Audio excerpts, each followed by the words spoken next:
may have crashed right as soon as that cutscene was playing, so you know. The amazing PS5 polished port, like Jadiel just said. So you know, nice. So let me get the new stream up and running, and then we can finish off the game. All right, cool. Let's go. Imagine none of what we did save. That would probably piss me the fuck off.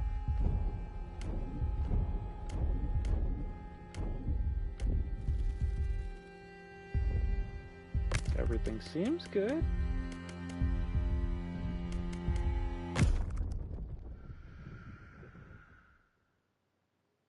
Let's hope for the best.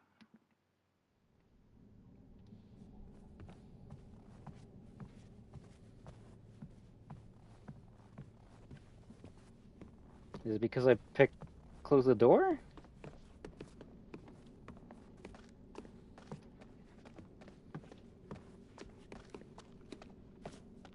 I hope performance mode on playthrough 2 fixes these issues we have.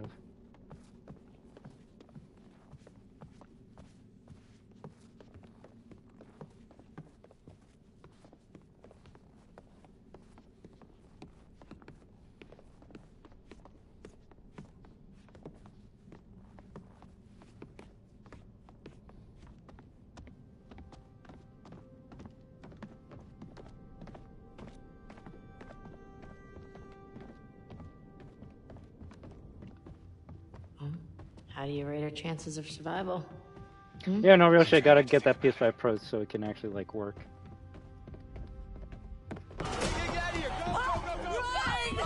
There's literally like 10 minutes left of the game. I don't know why it fucking said fuck you. Okay, maybe too much graphics. Brave.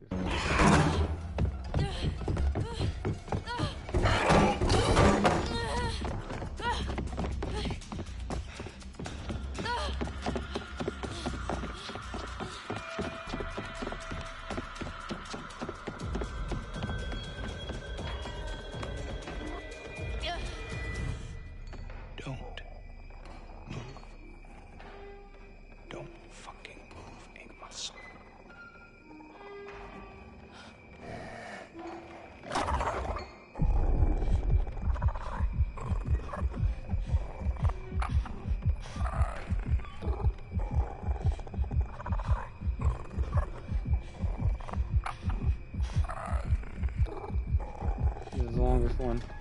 Holy shit.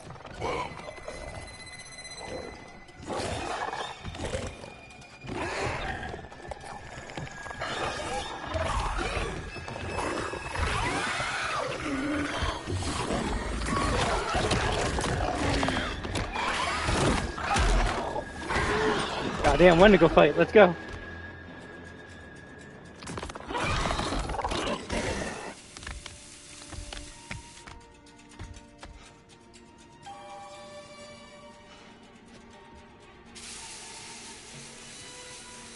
Gas leak. Oh, it's time to crash literally right at the fucking ending, right? We're gonna do our best, but someone might die here.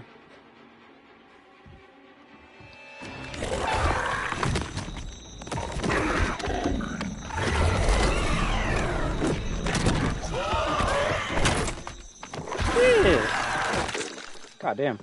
Hannah is a fucking beast.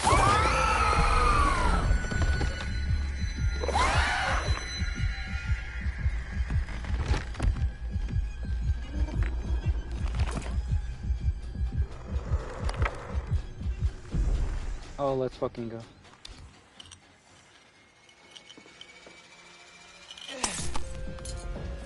I mean, that's one way to do it. Actually, no, that is what you have to do. I'm surprised I didn't hear that. I did. Save Mike, run to switch. Hey! Fuck! It might be GG.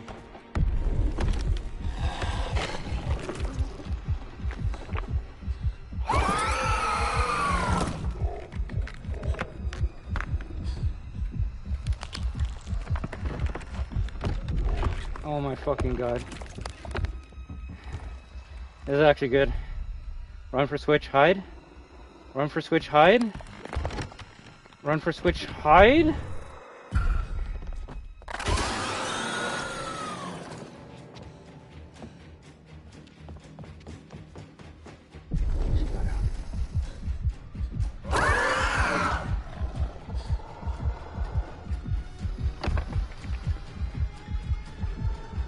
That thing's pretty sick.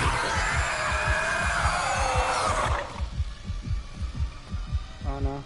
Oh no. Oh my god, my heart fucking is racing so goddamn much, guys. This shit's good. This shit's good. Run, hide, run, hide. Fuck, hide. We just gotta get closer to the fucking door. I think if we run, it's gonna hear us.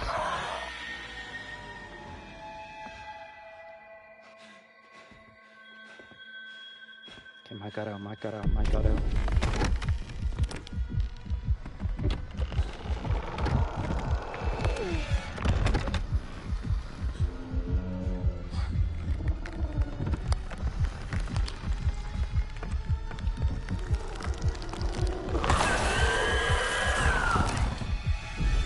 Oh shit, my heart was gonna fucking pop, guys.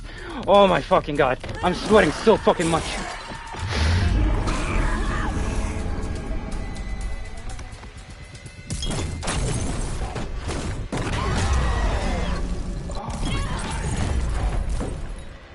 Oh my god. That's actually one of the most tense fucking endings to a game I've ever played. If you guys think I'm bullshitting, fucking try that right fucking now. Get all the characters, like try getting as many characters to the end as possible, and then try doing that shit. Oh my god. Oh my god. Oh, we got infected again.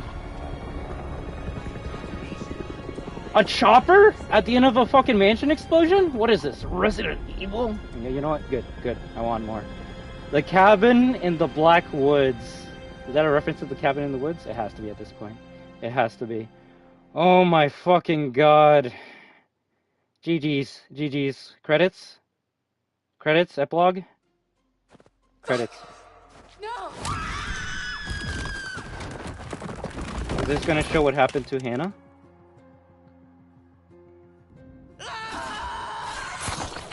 I was just showing our fuck ups.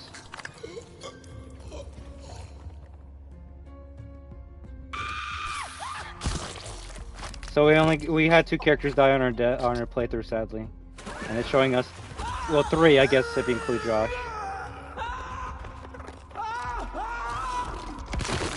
It's making us feel that fucking sting, and now this is the best part, in my opinion. Man, I don't know how to describe him. I mean, You said you thought he was stalking you at first. Did anyone else in your group think that? well, yeah. Is it possible they could have killed him? What? No, no, you don't understand. Don't you And understand? if he attacked you, He saved my life, and I watched him die. The choices that you make. I heard Jessica. I don't know how or why she was down there, but I know I heard her. That's cool, the mimicry. About Matt, have you found him? Aww. Not yet. God, he's dead, isn't he? Why do you say that? Oh, no. He's just, oh my God, I was such a bitch, and I maybe could have helped him. Maybe I could have saved him. He was out of his fucking mind. He wanted to hurt us. Okay? And That actually I was hit the me. one who attacked Jess. I'm trying my best not to, like, tear up and shit. I thought we were close. No, same here. After his sister's disappearance, he'd come and talk to me. He said I was the only one who understood him. I thought And this changes depending on your choices. we had a connection. If you need someone to talk to, I'm fine. sometimes, after a traumatic experience, I said I'm fine. Like, I love this whole, like, detective talking to every survivor. I stabbed him, and I tried to get away, but I didn't know. I swear I didn't know. didn't know? Who did you stab? Oh, I stabbed the maniac. I didn't know it was Josh, but then he was the psycho, and how was I supposed to know Josh had all this sauce and the gun and oh my God. You need to listen to me.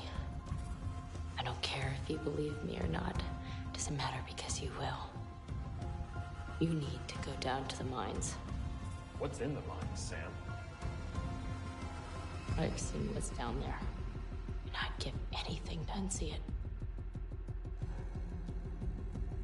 One of like the best fucking credit sequences I've seen in a horror game.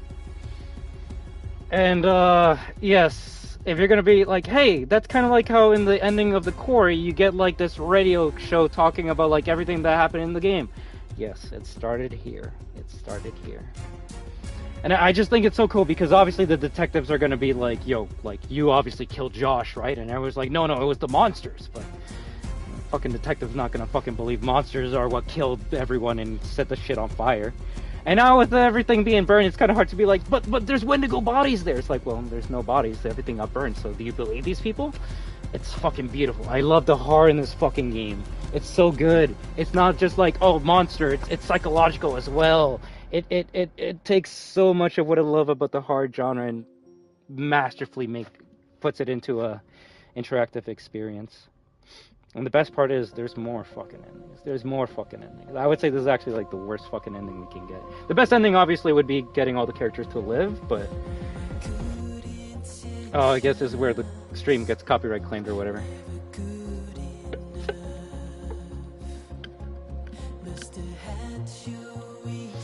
The survivors escaped the memory of Jessica, Matt, and Josh. And the old man, yes. Now, sadly, there are some things that will always have to happen no matter what you choose in your playthrough. For example, the stranger, sadly, he always dies no matter what you do. His head always gets chopped off. He always fucking dies. You can't save the stranger. And same with some other choices. They're always going to happen, but all the characters that you see there, they can die. So I'm actually kind of glad I got more than 50% of the characters to live.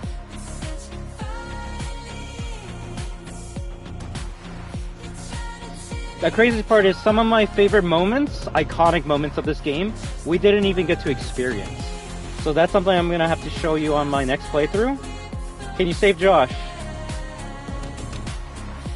Well, we're in the spoiler section, so if you guys don't want spoilers, just, I guess, don't ask for spoilers. But I'm going to give you the best answer I can give you without spoiling everything. So in the original game, there's 2 endings for Josh. In the remake, there's 3. So we got the one ending where he like gets his head smushed. We'll see if we can get ending 2 on our next playthrough. And then ending 3, that's the one I want to see because, well, it's new. So yeah, they added some new endings to this game. And it makes me go, why would you add more lore to this game unless you're gonna do a follow-up to Until Dawn?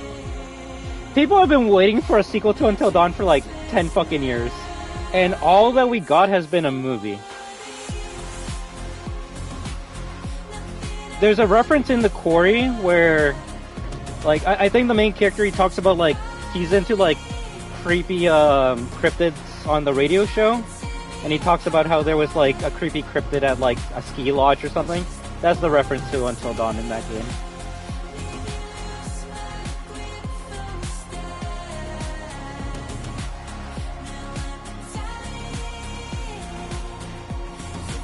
One thing I hear that everyone shits about this game though is the music. Every song in this remake got changed, so I do want to play the original and hear the soundtrack for it because I feel it would probably fit a bit better than this. I doubt this was the end credits song, but you know, it's still a bop. But alright, reasons why I like Until Dawn. Well, horror, pick your own adventure game. I love horror.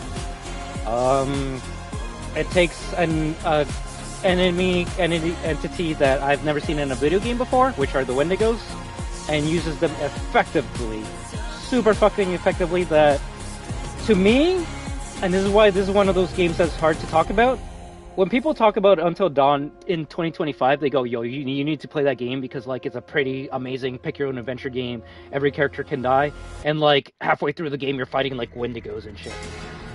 When I was talking about this game, I did my best, my fucking hardest to avoid the whole Wendigo part of the game, because to me, just like any game I play for you guys, I feel talking about the game, especially the like story-wise, or even talking about what happens like in the second half, just basically ruins and spoils the whole experience.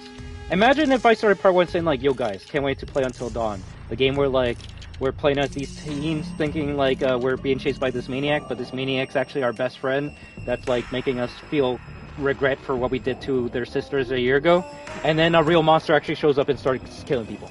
I feel if I started with that, of course people would be like, "Oh, okay, so that's what this game is about." I'm down with that, but the mystery, the intrigue, the surprises, all of that gets lost as soon as you know what a game is about. It's like if someone tells me everything that's going to happen in RE9 right now. Would I enjoy that? Of course, because I'm a Resident Evil fan and I want to know everything about Resident Evil before the game comes out. But if someone told me, you're going to have to fight Wesker halfway through the game, I'm going to be like, "Yo, that sounds cool as shit, I can't wait for that happens." And then I play RE9 when it comes out, and then halfway through the game, you fight Wesker. I'm going to be like, "Yeah, I can't wait for this." Will I be excited? Of course. But the alternative would have been, I don't know that's going to happen. I get RE9, I start playing it, and then halfway when fucking Wesker shows up with his glasses, I'm going to be like, "What? What? Wesker's here? Holy shit, let's fucking do this, let's go!"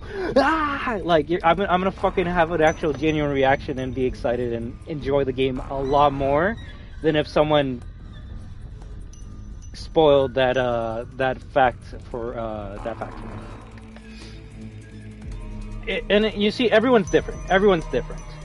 Some people might enjoy a game more if you tell them what's going to happen. Some people might enjoy it more if you don't tell them.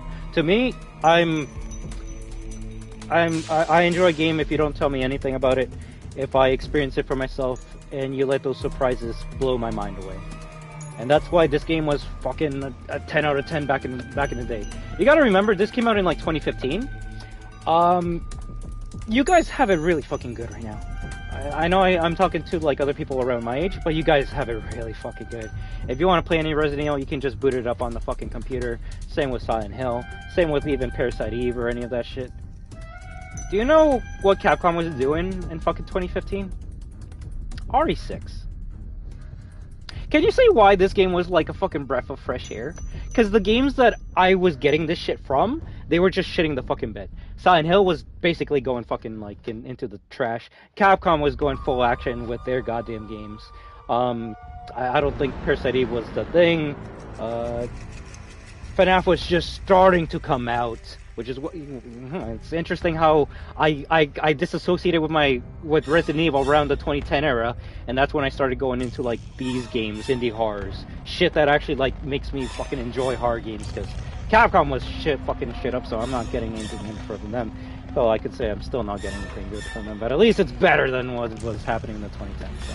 This came out and it's like, oh shit, it's like Heavy Rain, where it's like a choose your own adventure game and you're being chased by like a killer with an axe. That's kind of cute. I'll probably watch someone play it.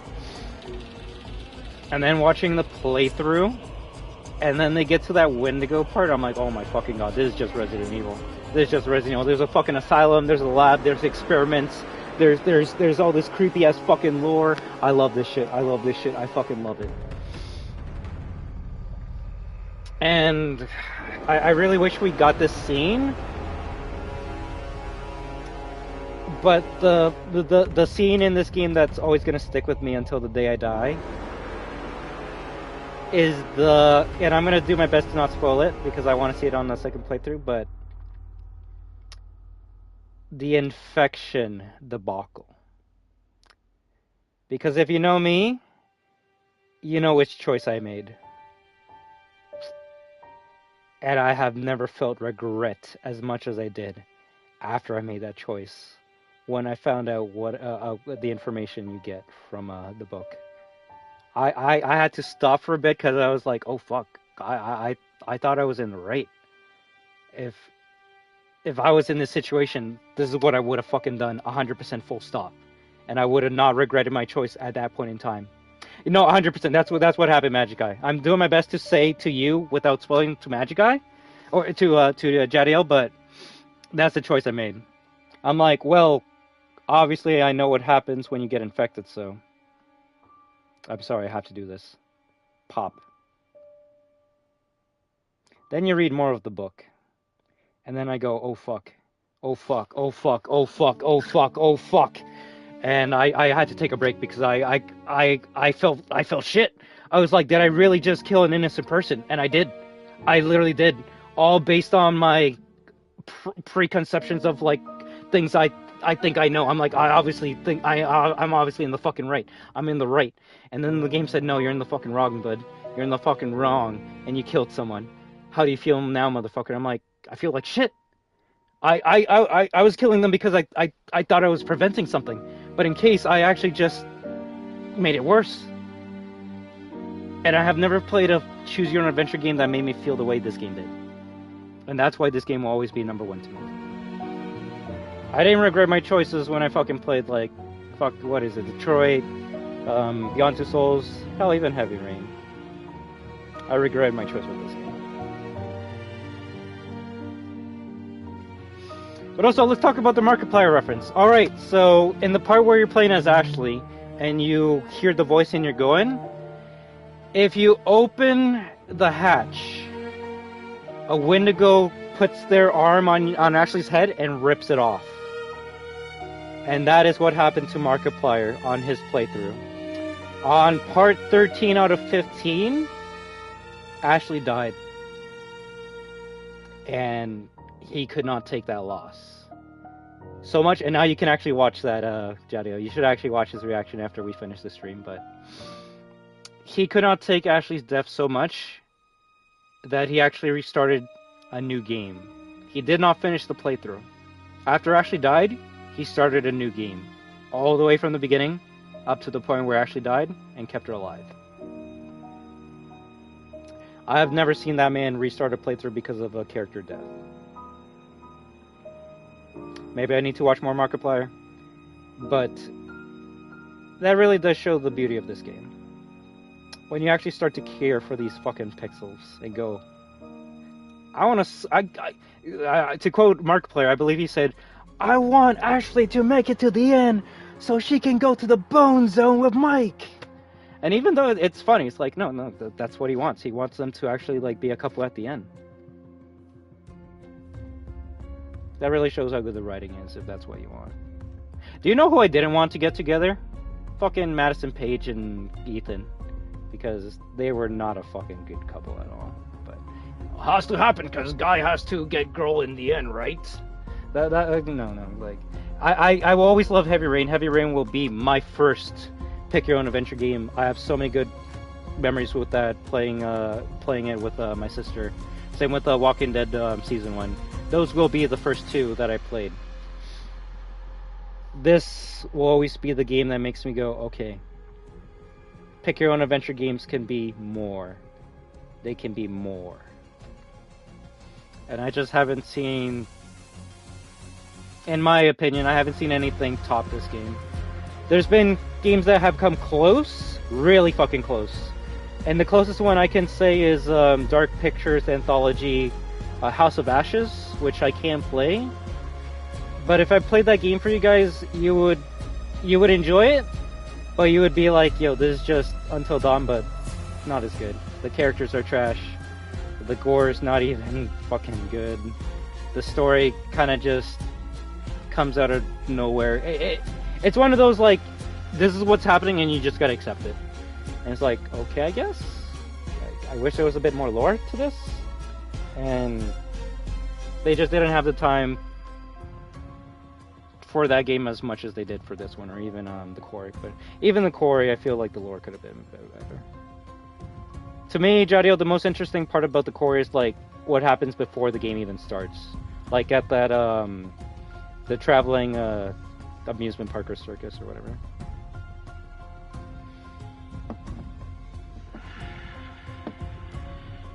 Emily would be like Stu in the Star Wars episode Family Guy. What the hell, man? I was gonna live.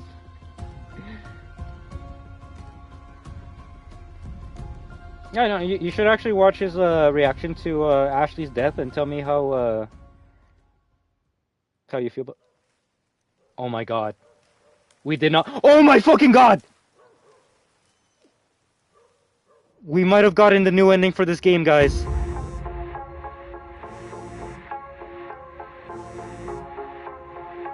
This. Shut up. This is new for this game. So this is present day now. Oh my.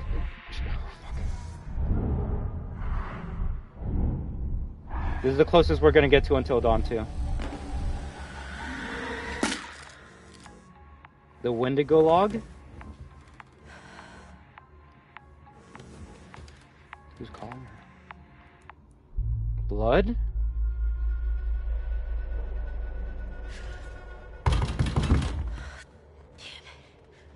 I'm up! I'm up!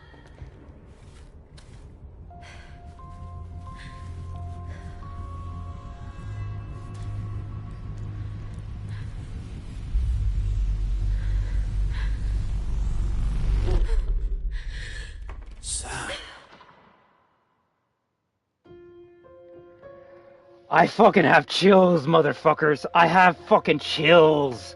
Oh my fucking god. That was only made for the PS5 version. That is not something you can get in the original game at all. Okay. There's a lot to talk about with that extra ending. Yeah. If anything, you guys probably know as much as I do with that ending. Wendigo Spirit. So, with all the information I have, so Emily is in Los Angeles now. The whole game took place in Vancouver, Canada. So now she's in LA, probably where she lives. It's present day.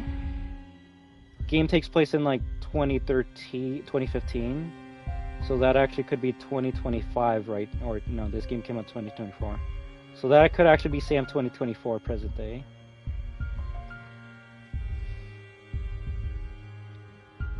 So something I wanted to say earlier, but I wasn't going to talk about it unless we got that ending, which I was not expecting to get that ending, is we see the Wendigo Spirit go through Sam. The videos I watched a couple days ago did talk about that extra ending, and they were like, we don't even know what this means. But it seems to imply that she's actually been infected with the Wendigo curse. She seems to be taking pills. She's having those orange Wendigo visions. She has a weird marking on her forearm, bleeding, and then you hear some weird voice. The only thing I can interpret extract from that is she's been cursed with a Wendigo curse, virus, whatever the fuck you want to call it, and she's doing her best to control it, contain it, not let it take her over, which is a really fucking sad ending. But what other ending would you want for a horror game other than that?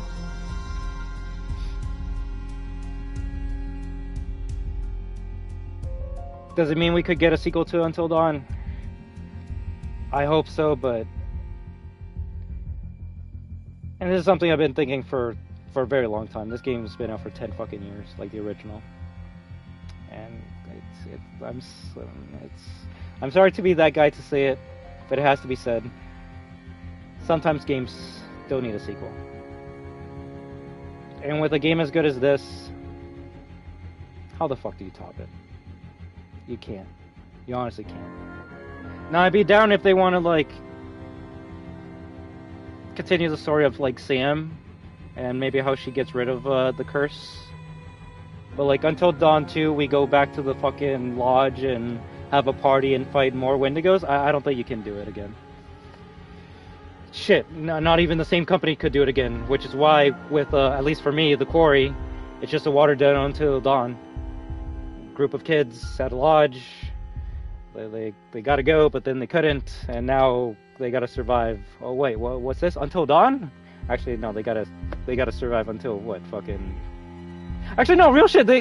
Wow, I think that was an in-joke when it came out, but yeah, in The Quarry, you also gotta survive until dawn.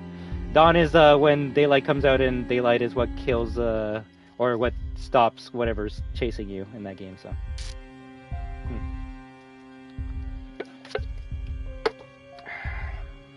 But yeah, I'm gonna watch so many more videos talking about that extra ending, because They added two new endings to this game. One for Josh, and one for Sam. And we saw the Sam one.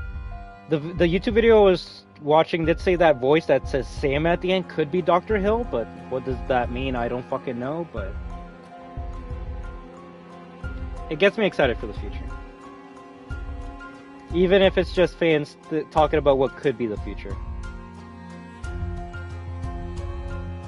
The funny or strange thing is the movie Antlers, for anyone that cares about a fucking Wendigo movie that came out like 2-3 years ago, they killed a Wendigo, and the spirit actually goes to one of the good guys, and then the movie kind of ends with like the two survivors like on a lake, like being like, "Oh, I'm glad that's finally over."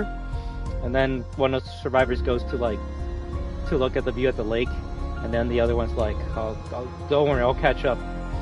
And then he starts like coughing black blood, which is the first sign of like Wendigo spirit went into you, you will start turning slowly into one.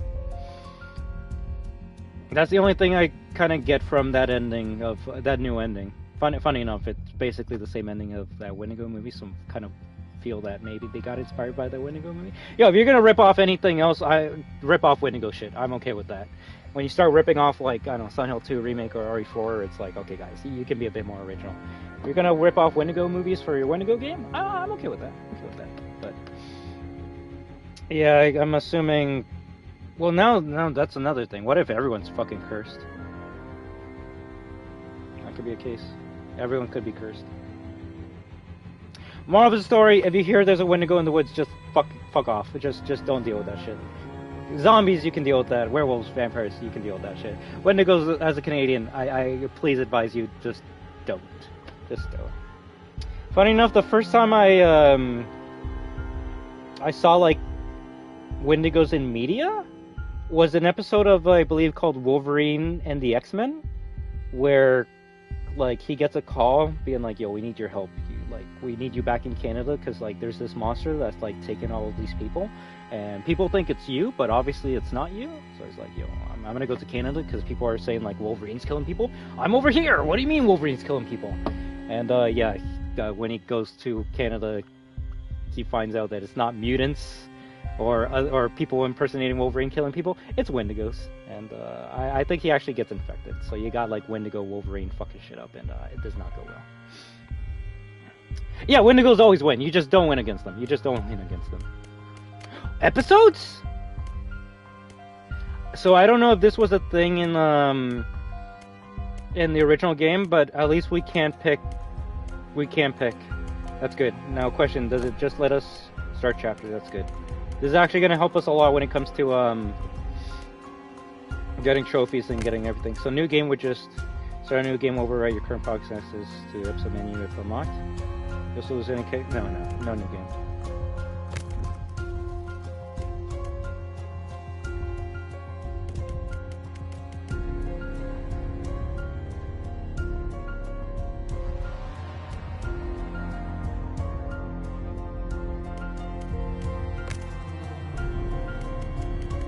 Oh, we only missed one? Okay. I unlocked a couple of these on part 1, but I didn't want to click on it because the last thing I need is like, I click on it and they go, "So how did you come up with the concept of the Wendigos?" Before I even get to that part, and Jadiel's gonna be like, "Wait, what?"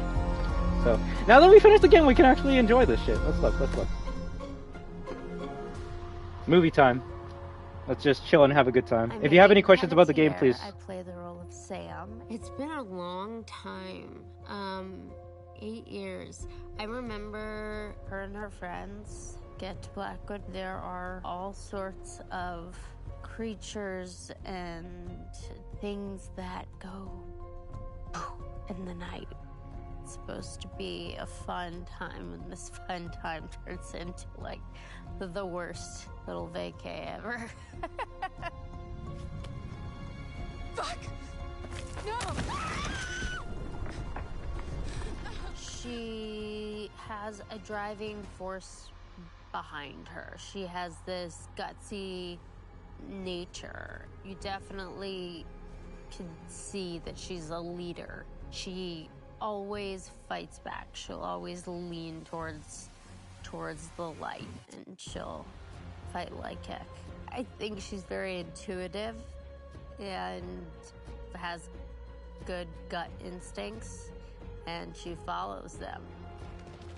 Now, Sam's, well, there's a lot of good characters in this game, but Sam's one of the best final girls. A lot of voice work, actually, since I was much younger. I was up for any new challenges, and I'm a total nerd. I love fantasy, I love video games, I love the escapism that you get from being able to be in a world like that is in a different realms, full of wonder, or in this case, horror, and all that good stuff.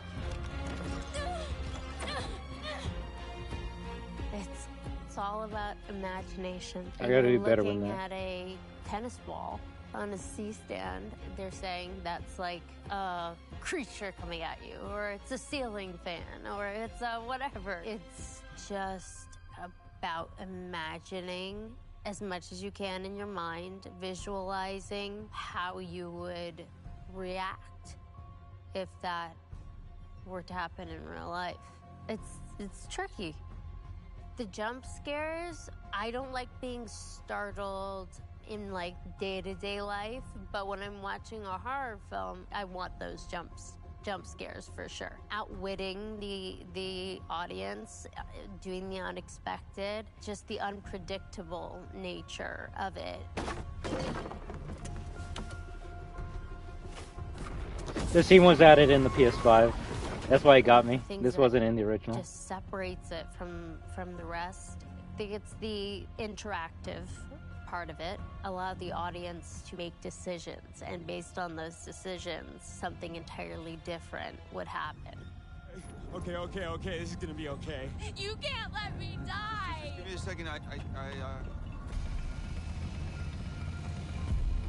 I'll get you out of this. I won't let you die! It makes you feel like you're there and you're in charge of the lives of these characters that you come to grow fond of. I've watched so many shows where they talk about the butterfly effect. If you really break it down, it's a real thing. It's a real thing. You change one thing. You pull one little thread from the blanket and it becomes a different pattern. Until Dawn has been around for years and years now, and I think people love it, and the fact that they, are going further with it says that there's a want for it. Until Dawn. I don't think of it as escapism, but to each their own. For what specifically? I saw that comment and I kind of wanted to touch upon that. What did she exactly say? That like video games and movies are escapism, or she loves video games and movies for escapism? Because I will admit, depending on the game, I do enjoy it for escapism as well. Now, true escapism for me will never happen on stream, just because it's kind of hard to what's the word? Immerse myself in a video game when I need to acknowledge the chat and and streaming problems and other things that I would not be thinking about if I was just locked into a game. When I'm locked into a game, I'm not thinking about anything else. I'm not thinking about like fucking going to the washroom. I'm not thinking about eating food. I'm not thinking about anything other than I'm the fucking character.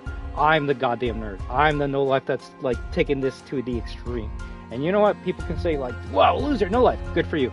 To me, it actually makes me enjoy the game so much fucking more.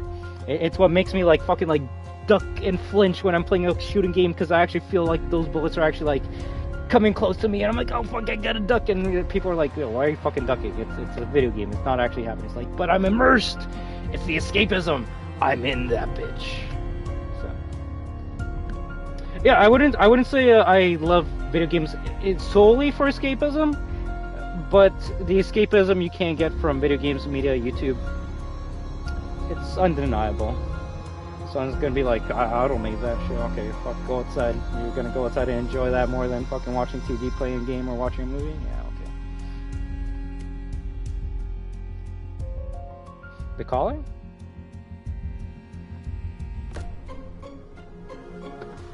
Also, we're only interviewing Sam? They haven't told me much. I'm on a need-to-know basis. I like it that way, so that I experience it for myself. I have to. I'm gonna have to see it. I have to. Just hit play. Okay. Man, what did you do? We're just messing around, Beth. It wasn't serious. You jerk! So, should we go after her? You know, I kind of think you're the last person she wants to see right now, Mike. Oh my gosh, I love it. I love it. I love it. It's just so much more real. It's like it's a PS5 graphics and not PS4. You see everything. It's wild to see the difference between the two. So much more vibrant, which means it's gonna be even scarier.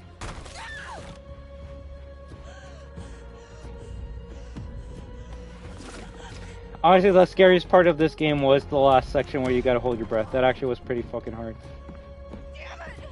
I definitely would draw parallels between myself and Sam. I feel like I try to bring parts of myself into every character, no matter what it is. It's not real if you're not bringing parts of yourself that are just innate.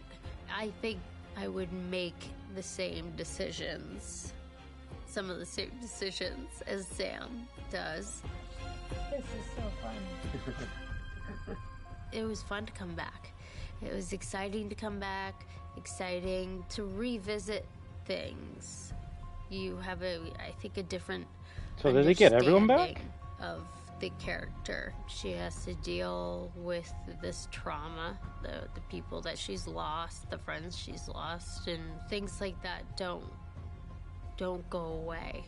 They stay with you. That's the alternate ending right there. So that's why they needed her back to do the alternate ending. So she's made it through, but as we see, she's struggled. Oh, they're And talking about she it. doesn't want to take out her inner struggles on her family. Sometimes she just gets frustrated with herself. Continuously you go back through it in your mind. What if I had done this differently? Would this person be alive? What if I had done that differently? Then I wouldn't be left here in hell on earth. The voice that calls her Sam. She obviously is linked to this place. You know, this scar shows up on her arm out of nowhere. Should she even be allowed to talk about this? Find something like that on your arm, not go looking for the answer. I think they might make a standalone DLC with Sam. What is that? I'm just so grateful to be asked to come back. I'm starting to after think they all might make a these sequel to years. Until Dawn, but it might just be like a And solo that adventure with Sam, people and I'm okay with that. Love the game so much and my character so much that they would even have me back. So I just feel grateful. Bro, we got more lore about that fucking alternate ending in this shit than I think anywhere else on YouTube. But I'm like, okay, did they get everyone to come back? And no, it seems like they really only needed her to come back for that ending.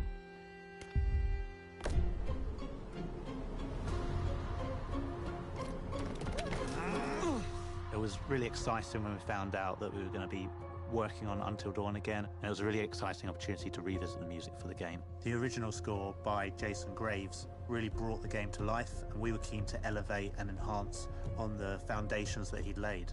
When we first started this process, Mark's name came up as someone who was doing some really interesting stuff in the horror space. I tend to steer away from cliche all the time. I try to look for what's needed, but how can I twist that in a certain way to make it hopefully something that you haven't heard a million times before.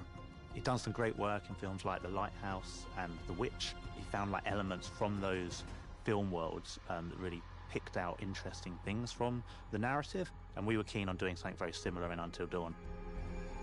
I mean, the pop music was the credits, though.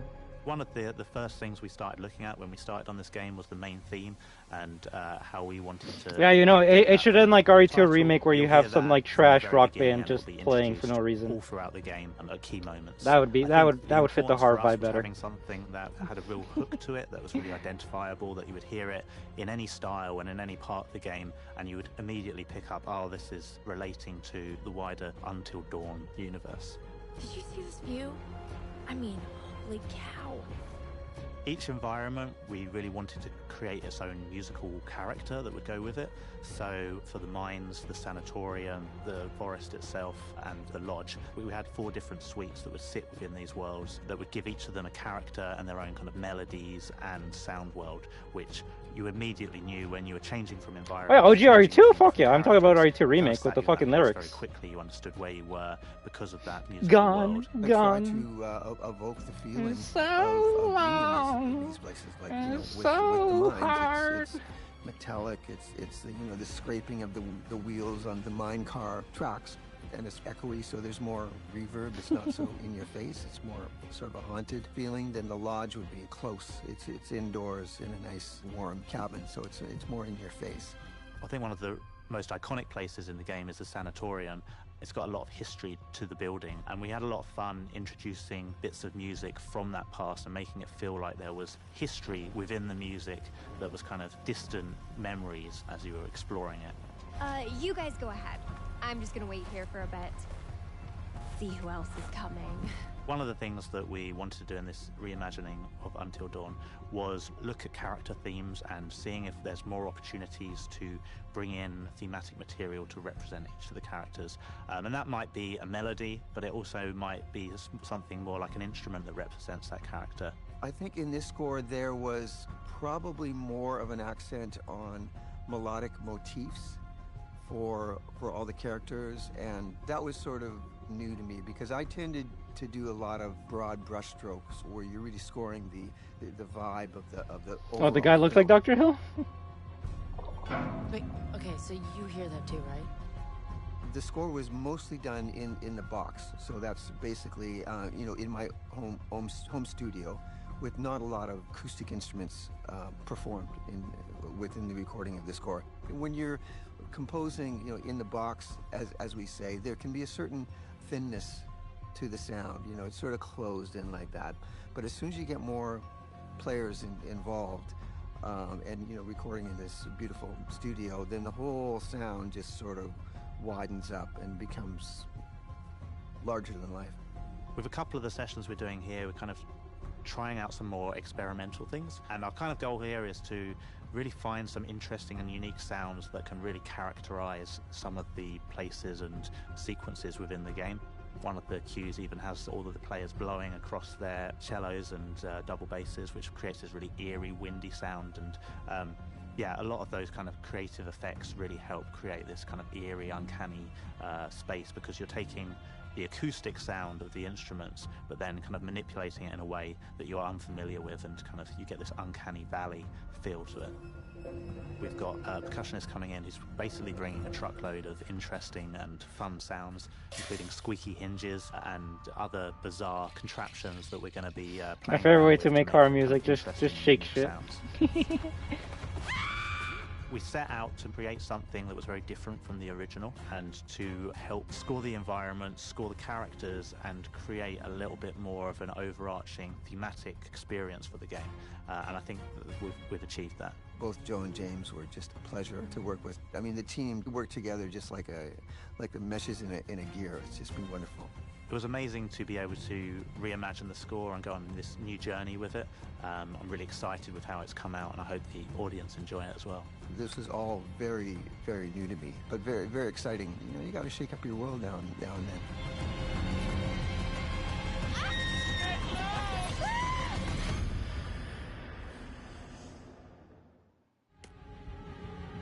I feel like I'm probably going to enjoy the original score a bit more. Usually when you make a game, you go with the intention of like, this song needs to be here. With a remake, you usually don't change the music. I mean, you might like remix the track itself so it can be a bit different, but usually it stays the same. Like RE1 to RE1 remake, the music's the fucking same. They just like added some more instruments to every track. You don't do what RE2 Remake did, which is there was music in the original game? Oh, okay, so this 3-minute song, how about if we put the first 2 seconds of the song and go do do do? There you go, there's the music, and then you get fucking... That's how you don't fucking make a soundtrack.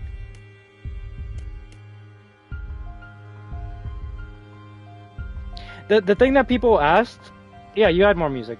The thing that people wish they could do with this game is like switch to the OG soundtrack. And that's something that they should have allowed. If they want to be greedy like Capcom, make it so you have to like pay $1 for like the original soundtrack for fucking Until Dawn remake, right? And you gotta pay Capcom every time you want to hear the OG music for RE2 and 4 make, right?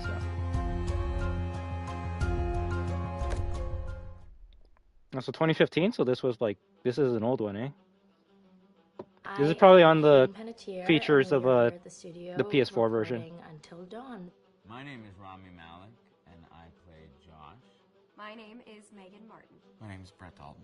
My name is Antonella Lentini, and I played Hannah and Beth. My both? name is Jordan Fisher, and I play the character Matthew, Matt for short. I'm Nicole Bloom, and I play Emily in the game. My name is Noah Fleiss. I am Galadriel Steinman, and I play Ashley. I hope these people did not like look at their messages on Instagram when this game came out. There's probably so many assholes that are like, "Fuck you, Emily." It's like, bro, they're just an actress. Yeah, no, they just they took the actors and motion captured them and put them in the game. Rami Malek is probably the best one, the best like model like that actually looks like his real life counterpart. I think that's very cool. Oh, I hope this was the right thing to do. What? Oh, they're gonna show PS4, the PS4 version, please. It really looks like shit. I'm really pumped about us all doing something, didn't he? Yeah, no, he definitely did.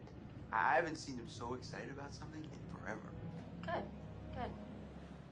Sam and I have a few things in common, such as being huge lovers of animals, and she's a huge animal lover. She's vegan. She is a pacifist. I'm not quite sure if I'm gonna go as far as saying that I'm a pacifist, but she's spunky. I would say this was also the first like Get Trapped game that got like is actors, made fun and they're of like, "Yo, these actors you can play as in the game, right?" Heavy Rain, you're just playing as like beliefs in that area people that did get like mocapped, but you're not playing as like Rami Malek from Mr. Robot. The Quarry, I believe they have like 2 big actors in there. I hope I haven't. Ted Raimi, Sam Raimi's brother. Definitely. They all made the Spider-Man movies. Sometimes, and a bit of a loner, but he takes some solace in one of his sister's friends, Sam, played by Hayden Panettiere, and invites everybody back to the same house the next year to kind of find some closure. Jessica is 20 pounds for you? Oh, shit. She is definitely the sort of mean. I'd rather just buy the costume that gives you a gun and filter. She knows she's pretty. She knows that boys like her, and she's going to use it to her advantage. He's got a big heart, and you can tell that that's very evident, especially how he treats his girlfriend, Emily. And, you know, he's kind of a meathead, but in the best way possible. She really knows what she wants, and she manages to get that from whomever it is, whether it be Matt or Mike. You know, she's really driven, and I can definitely relate to that. My character is Chris, and he is They made him so nerdy in the fucking game. Consider the nerd of the group, and he kind of embraces it. Just give him glasses and he's the nerd, right? Ashley she's a little more serious than some of the other girls. She's definitely very intelligent and thoughtful. She kind of looks at the whole big picture of things. She's not quite as geeky Chad as Chris. but they connect in a lot of ways. That's Chris after Until Dawn. Campus. He's the class president who has... If anything, I'll say this. The PS5 version of Until Dawn makes the characters look more like their actors than the original PS4 game. PS4, you know, shitty-ass graphics. But PS5, you have a bit more graphics, so they can actually look like they're actors now. Granted, this is how these actors looked back in 2015, so they probably look way different now. Hell, Sam, you can see her. She looks like Sam in the game, but then you see the most recent video, and then she has like pink hair But and also, looks different. Like, this character is just so fun. I rarely get to play the bitch, and so it was really fun to do that. The spirit of things? Seriously, what's wrong with you? I'm just trying to lighten the mood, Em. Don't be like that. Like what? The way you're being. You always get like this. I just think this is just the coolest thing to be a part of, and I just think it's going to take the world by storm. I really do. I think this genre is the wave of the future, and I think that once people see the potential behind it, Yes. Of getting to interact with the drama that you're witnessing unfold in such a realistic way, that this is how entertainment's going to be from now on. You know what? It's actually kind of funny hearing him say that in 2015, because I would actually agree with him up to the point where he said, like, this is the future. I don't think interactive movie games are the future, but he was right that it was going to take the world by storm, and every other interactive game that came out after Until Dawn was basically just trying to rip off everything that Until Dawn started. What did Until Dawn start? Well, you have like the characters in the credits talking to a detective or some shit that happens in all the Dark Picture games and in the Quarry.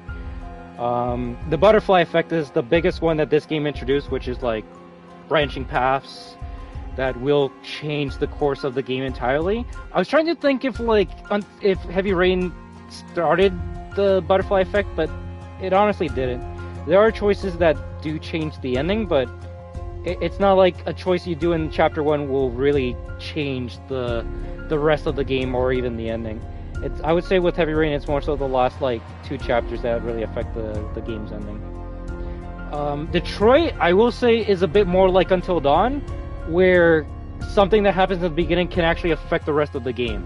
And I do need to finish Detroit because, well, 1, we haven't finished, but 2, there's 3 main characters in that game, and within the first hour I got the female killed, and she has not been a part of the story for the rest of my playthrough. I'm like, oh, this is actually kind of cool.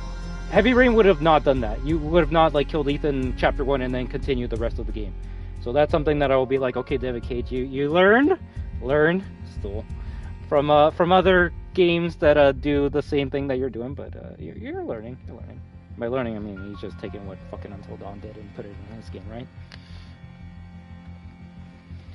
But well, I don't know. Maybe he is right that it is the way of the future, because I'm just thinking of the big interactive games that came out, like Until Dawn, The Quarry, Dark Pictures Anthology. But there's actually a lot of other ones that came out that were like bad, so that's why people don't talk about them. But they did come out, so it's like maybe there actually are a bunch of these games that come out that, because we now know how good the quality of these games can be with Until Dawn. Anything that doesn't match is just like, why bother even playing it? The number one prime example I can bring up right now is the Dead by Daylight one. And if you're gonna be like, wait, there's a Dead by Daylight interactive movie game called the casting of Frank Stone. Maybe I'll play it, but it honestly looks boring. It looks like shit, and it's just the fucking 5-hour game being like, hey, there's a doll of the Trapper from Dead by Daylight. Isn't that cool? It's like, no, I actually would love lore about the Trapper in this movie game, and if you're not going to give it to me, then what the fuck am I doing playing this movie game? This game actually gives you lore, gives you cool fucking answers, it gives you mysteries. There's too much that this game does. That's fucking beautiful. I guess the last one. I don't know what this one is. I'll find a way to unlock it. Hi, Larry. Hey, Graham. Hi, my name is Graham Resnick. I'm a filmmaker, writer, director, sound designer, and I started working with Larry Fessenden about 10, 15 years ago through my friend Ty West, who I grew up with, and have done a lot of sound design with on his films. And he was producing Ty's films at the time, and Ty introduced me to Larry. Larry produced my first feature, and we've written together on several projects. My name is Larry Fessenden. I'm a filmmaker. I run Glass Eye Picks, which is He's a filmmaker? an independent. Is it one of those self-inserts where they're like, yo, I'm a director, but I'm also going to be a main character in this game. But also you got to kill me. Because he is the stranger with the flamethrower. I got a call to audition to write this video game, and I called my pal Graham Resnick. I'll only be in Graham's your game, gamer, but my head has to and, be ripped off. Well, I thought I could offer something to Sometimes people do the that. idea It's of like, yo, writing I'll be in this your movie or game, but you have to kill me. story. I knew that I would want Graham's expertise as a lover of gameplay, since I guess games were started. So and just as a lover. And as a lover, yes. Which is why there's so many sex jokes in the game. There was one Italian website that did say the Larry that's Fessenden and right. Graham Resnick, the two lovers behind Until Dawn. Come here. Maybe I know how to handle you too.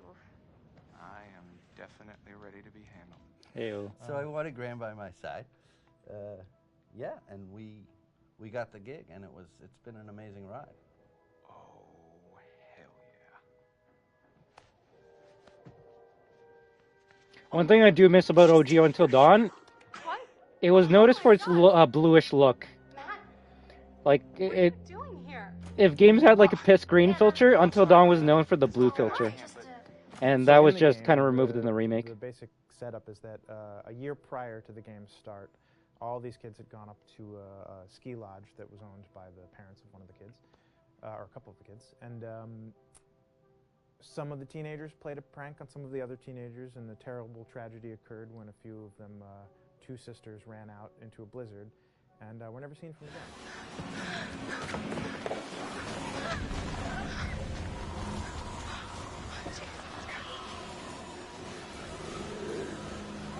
No, we'll play the PS4 version soon. Once we platinum this, we'll probably go to that. This is kind of torn apart, this group of friends. They've gone through some trials and tribulations in the past year. The brother of the two girls has had a lot of psychological issues, and to kind of help him cope and help them all get over it, they all returned to the lodge a year later, back up on the mountain. And the idea is to get over it, but... the healing does not begin. Yeah, and these kids are all trying to find themselves. They've been through a trauma, but in general, they're just teenagers trying to figure out who they are. So they're all kind of falling into the patterns, the stereotypes, the characters they see on TV and in the movies. I think we were very interested in taking genre tropes and kind of making them sort of refresh them. Right? Probably not. I could see that only being the PS5 version. Hey, did you see that? Dad said it'd just be us this weekend. We're familiar with how slasher movies work. Most people have seen some horror movies, and we have established notions and preconceptions about the roles of the players in horror movies and how they talk and how they get killed and how they have sex. And to bring you into the game that way and then subvert a lot of those expectations is kind of our goal. They're haunted by some incident that happened in their past, which I think you pretty much figure out that that's going to have a role in their interaction. Yeah, so I think what was fun was we take some sort of stock characters and we try to give them some shape, but at least at the beginning they're recognizable in the way of groups of friends. There's the jock and the bitchy girl and the rivalries between everyone. And oh my gosh, and really fun characters too. Like we just had so much fun living in the minds of these characters through writing the script. What do you think? Jesus! See, that scared me more than the fucking actual jump scare in the main game. I feel like the PS4 jump scares are better. We'll see. Maybe it was louder. With friends and sort of those inside that actually got me. And of course, as writers and as friends ourselves, we sort of developed little tracks, and we try to give the characters that kind of vibe. Well, I guess that's it. I'm gonna have to. You see, I wasn't fucking around when I said like the PS4 version had better jump scares. I don't know what it is. Maybe the volume was louder. We'll find out when we play it. But trust, every jump scare that should have got me in this game did not get me. But when we play PS4, it will get me. So there's that. All right. Well, I guess we're kind of done with Until Dawn right now. There's nothing else you can unlock for bonus content. And I will say it's kind of shit that two of these bonus content features are just things you probably could see in the original PS4 version of Until Dawn. You would think they would add a bit more. But maybe this is one I gotta unlock. So for totems, I'm gonna assume the ones we're missing are the ones that are pertaining to the characters that died.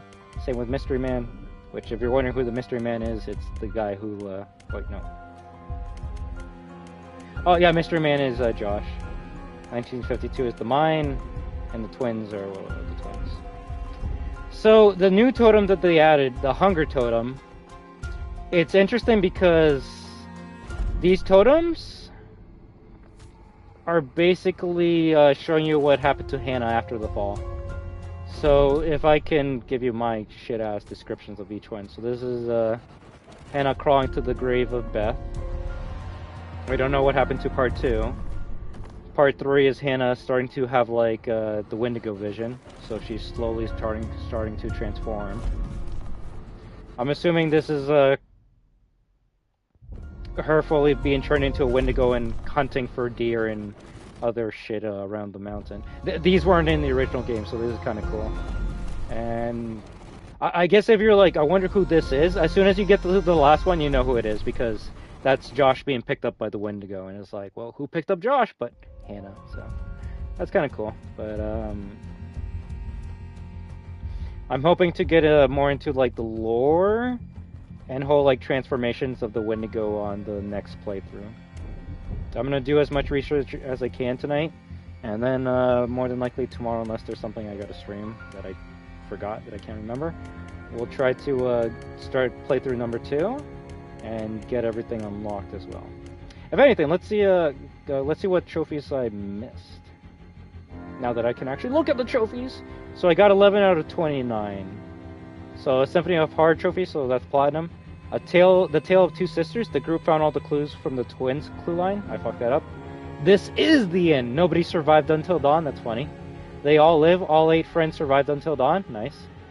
You open their eyes. The group found all the clues from the Mystery Man clue line. 24 out of 32. A hidden trophy. Mike sawed off his fingers with a broken machete. Saw that coming. That's a funny trophy. Let's see what's the other one. Nightmare on Ash Street. If anything, we gotta remember. I'm starting to think that some of these trophy titles or achievement titles are references to movies. So Saw That Coming. I mean, it's Saw. Nightmare on Ash Street. Well, I mean that's Nightmare on Elm Street. So Ashley hesitated and failed to let Chris inside in time. Oh, that's bad. Only others left alive. Matt and Jessica were the only ones who survive until dawn. Interesting. You let the wrong one in. Ashley or Chris opened the trap door. So that's what happened to Markiplier. He opened up the trap door, and then I guess Ashley died for him. The trophy says Ashley or Chris, so I guess Chris can die to that trap door Wendigo. It's funny how you have to actually die a couple times to get some trophies. Fatal Destination. Despite Dr. Hill's warning, you try changing the past. Interesting. So I guess that's how you get the secret ending with Josh. Blackwood Country. The group respected the wildlife of the mountain? How did I not respect the wildlife of the mountain? Did I fucking do something that disrespected the wildlife? Okay, whatever. When a psycho calls, Sam escapes from the psycho, so I fucked that up. An American survivor in Canada. That's a long-ass fucking goddamn title. Mike successfully escapes the sanatorium in Chapter 9? Okay, so if you fuck up escaping with Mike in a sanatorium, then that's how Sam saves him in Chapter 10. But there actually is a way to survive with Mike in Chapter 9. Talk to EM. Emily slapped Ashley. Oh yeah, that's a good one. That's a good one. I can't say why, but we'll get to it later. We need to talk about Josh. Achieve the best ending for Josh. So there's actually a trophy for the hidden ending for Josh. Okay. Carnival of Solitude. Shake the snow globe? What the fuck? Where the hell was the snow globe? And why didn't I shake it? It's shining! Find all the new interactables across Blackwood Mountain? Well, considering it's a 7 out of 10, I'm assuming it's the hunger totems. An omen? The group found all 36 totems on the mountain. Honestly, the platinum could actually be done tomorrow. So if I only care about the trophies, all I would have to do would just be go to each specific chapter and just do the opposite or what it asks me to. make sure I find a video that shows me where all the totems are, and yeah, you possibly could. It's actually just fucking with me right now. I don't want to say the words, but you can actually platinum this game faster than Heavy Rain, and that's some shit. That's some shit. I will say, as a trophy hunter, I do like it when I can chapter select, but as a gamer, I feel that the pop should only happen if you start from a new game. You're not really seeing the whole story being changed if you just go to one chapter and changing that just for the trophy. You're not going to see how that affects the rest of the game if you just do that. So that's why I'm more than likely just going to start a new game and we'll play all the way through and try and get the good ending and shit. And then after that, then we can go to each specific chapter and get trophies. But does this game have multiplayer? I feel like they removed multiplayer from this game.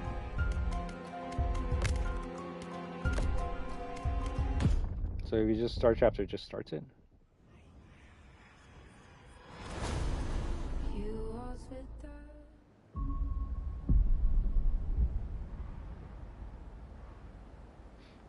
$10 until dawn? Is this a 10-hour game? It might be.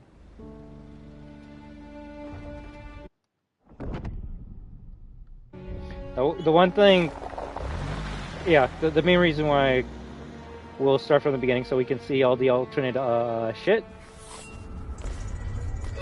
The killer. But the best part is when we replay this game tomorrow, I can be like, yo, in the first playthrough, you're like, yo, that killer's gonna kill us. He's watching and shit. But then second playthrough, you're like, oh wait, that's the stranger. That's like, yo, why are these kids back here again? Don't they know it's Wendigo season? So you know.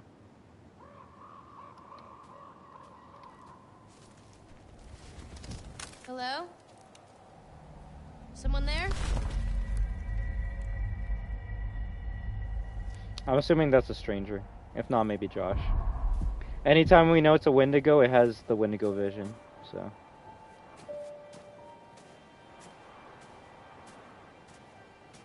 Can I open this up? Probably not. Okay.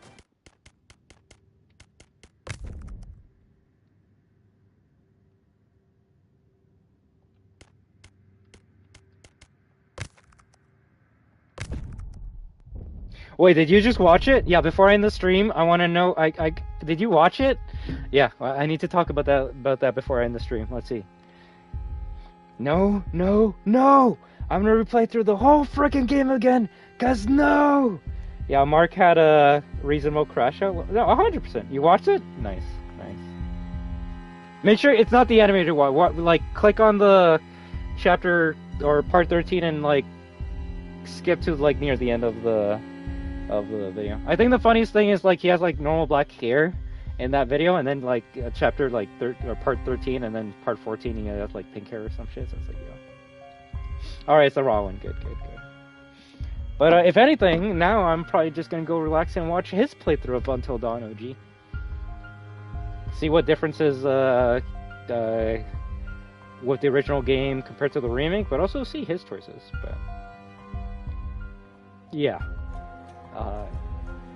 Name me another time that Markiplier crashed as hard as he did for Until Dawn. If anything, it kind of makes me sad that he didn't play the remake. You might, like, considering how much he liked the original, you would have thought he would have played the remake, but I guess he was busy with other games.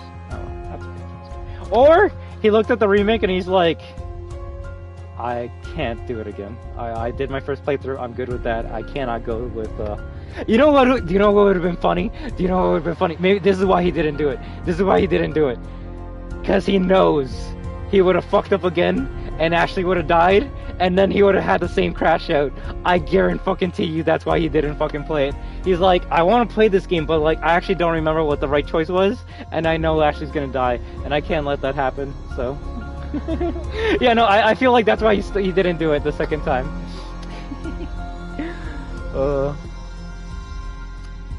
Yeah, all I can say is I want to thank every single one of you for watching my Until Dawn playthrough, whether you were here live or watching this in the future via VODs.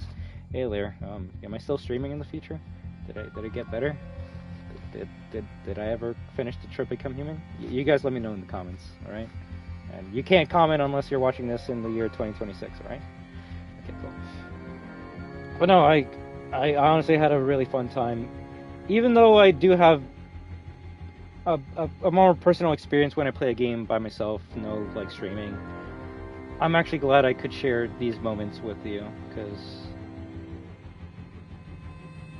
ever since streaming, that's the main reason why I don't like play games offline or on my own, because I want to save these reactions and these experiences when we stream, and then that way we can have fun together.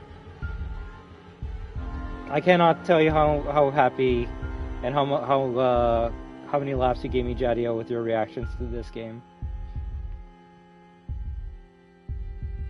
You see, if I gave out all the information in the beginning, I don't think I would have the memories I have now with this game with you guys. Now, 5 years from now, even if we don't fucking talk or I stop streaming or whatever, I can be like, yo, Jadio actually thought Josh was a good guy. And that's just something that would have never happened if I told you all the information that I know. Now, can you say, oh, well, it's not a true new game experience because I knew about certain choices? Of course, but I said that from the start, and the choices I didn't know, well, I fucked up clearly, as you saw with fucking Matt and the other guy, right? Yeah, no, that's what this game should give you. It should give you a roller coaster of emotions. You shouldn't know who you like trust. You like one character and then you hate them the next second.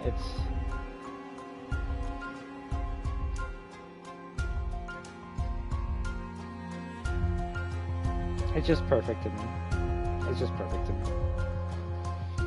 Even if Detroit Become Human is a million times better than this game, I'm just into horror. I'm into the weird supernatural shit. I'm into monsters. I'm into like goddamn mutations, transformations, humans losing their mind and slowly becoming something evil.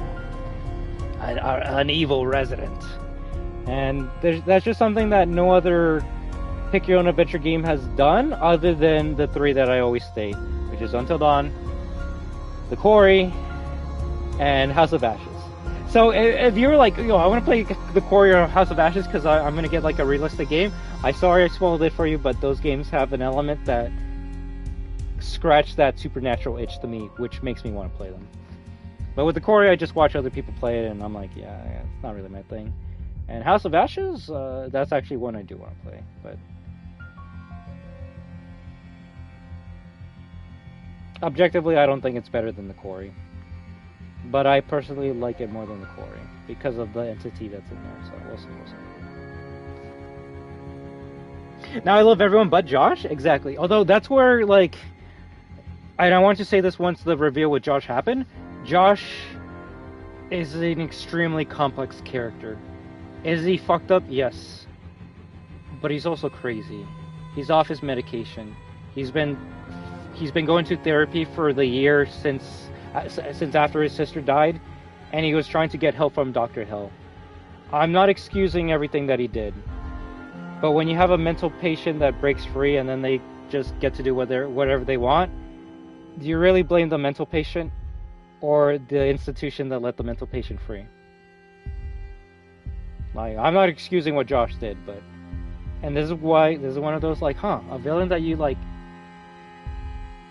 can maybe have some empathy for or sympathy for. It's not like he's like, yo, I'm gonna pull a prank on my friends because I'm a crazy fuck. I'm gonna make you guys think you like fucking are killing each other or died. No, his friends pulled a prank on his sisters the year before, and then his sisters died. It really fucked him up. Does that mean he should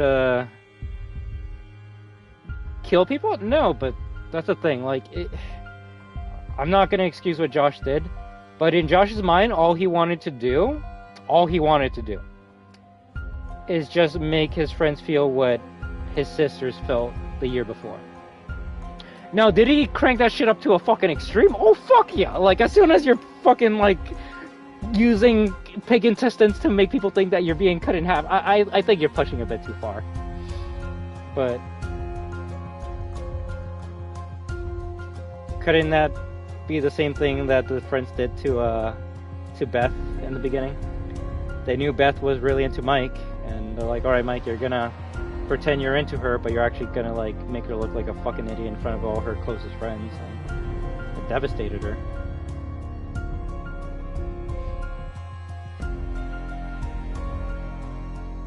In Josh's perfect mind, he would have scared the fuck out of his friends, and then he would have been like, yo, it's a prank, bro.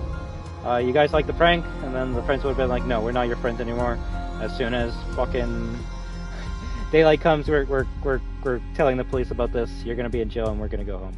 And that's what would have happened. The alternate reality of Until Dawn, Josh goes to jail, the friends go, that was a fucked up night. We're probably gonna be traumatized from what we saw, but hey, at least it wasn't real and no one died. The Wendigo aspect, that Josh was not expecting. I don't think anyone expected that shit other than the stranger.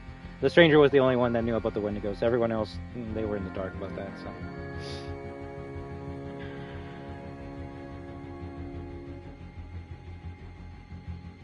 He really is. I see his reasoning behind becoming a villain. The thing is he even like a villain? The funny thing is, you could say the main villain of Until Dawn is the Blackwood Institution. Umbrella. I wouldn't even say the Wendigos are the villains either. It's the institution. Why the institution? Well, they were the ones that were lying to the public about the rescued miners. And if you're wondering what happened now, so 30 miners went in. Cave-in happened. Only like 12 came out of there, right? And they're like, oh, we found like a cave full of food, and that's how we survived. I think you guys already know what happened, but I'll just say it bluntly. The miners ate the other miners to survive down there. They ate the other, 17 miners so they could survive the 3 weeks down there. And they were probably like, yo, if we get rescued, we do not tell anyone about this. We had to resort to cannibalism to stay alive down here. They got rescued, and they're like, yo, we feel much better than ever. Like, we got no diseases. We're stronger than normal humans. Like, we feel much better. We're brand new. This is fucking amazing. And the institution's like, yo, these guys should have pneumonia. They should be dead. They should not be the way they are. So we gotta do some research on these guys. Let's put them in cages. Let's start doing experiments on them. Let's see what happens to them. Oh shit, they're growing fangs. They're growing long claws on their nails and feet. Their arms are getting longer. Their skin's becoming indestructible. Holy shit, this is cool. We could probably use this for modern medicine and make humans much better. Oh fuck, they broke out. Oh shit, they're killing everyone. Ah fuck. Well, I guess it's GG's. And yeah, the Wendigos escaped the institution. I am assuming they went back into the cave because, ooh, you see, that's good. That's good lore building right there. If this is my own headcanon, but it makes sense to me. The Wendigo miners went back down into the mines because that's all they know. That they have memories from their human past, and well, the miners were down there for 3 weeks, so they're just like, yo, we gotta go back. Ain't no problem at all, Magic Guy. You have a good one, right, man? Thanks for stopping by. I'm just gonna be yapping for a little bit, and then I'm gonna end the stream. But I hope you have an amazing start to your week. What? They should have been kept in the cages? Well, the thing is, most of them were, but the cages weren't strong enough to hold the Wendigos, so that's what, I guess that's how they broke out. If anything, when I end the stream, I'm gonna watch that prequel game of the miners entering the institution and seeing how the doctors dealt with them. I'm gonna assume that game ends with the miners turning into Wendigos and then breaking out and killing everyone, because I mean, that's what has to happen. But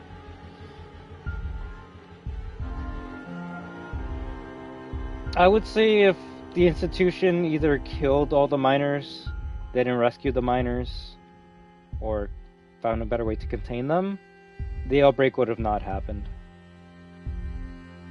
Now, I guess if you want to be that guy, you could be like, well, actually, it was the white people or the settlers that took over the native lands and started mining in this area that started this. And I mean, you're not wrong. if the people just didn't fuck with the natives, I don't think this place would be cursed. But you know, history isn't always kind to natives. So there's that.